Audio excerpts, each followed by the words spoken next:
রাশিয়ার প্যাসিফিক ফ্লিটের বড় ধরনের সামরিক মহড়া পরিদর্শনের পরপরই বিতর্কিত এতরূপ দ্বীপে পৌঁছান president Vladimir Putin.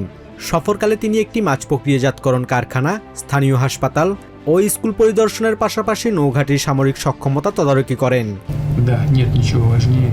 Special military অপারেশনের মাধ্যমে সামনের সারির লক্ষ্য অর্জন সবচেয়ে গুরুত্বপূর্ণ।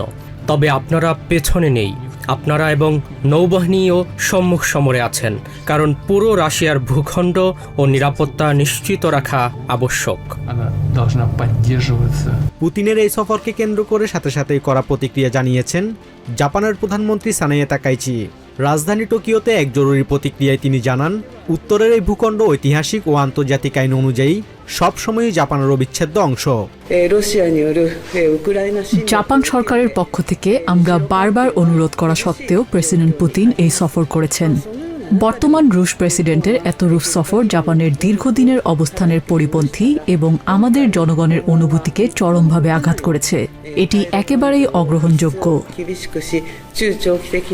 জাপানি প্রধানমন্ত্রী আরও সতর্ক করে বলেন, ইউক্রেনে আক্রমণের পর তৈরি হওয়া জটিল পরিস্থিতির মধ্যেও জাপান আলোচনার পথ খোলা রেখেছিল, কিন্তু এমন পদক্ষেপ দুই দেশের দীর্ঘমেয়াদী সম্পর্ক পুনর্গঠনকে আরও কঠিন করে তুলবে।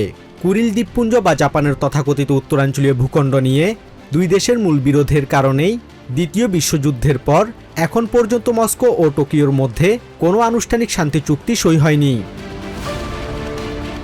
Basudeb Nath, TVN24 news desk.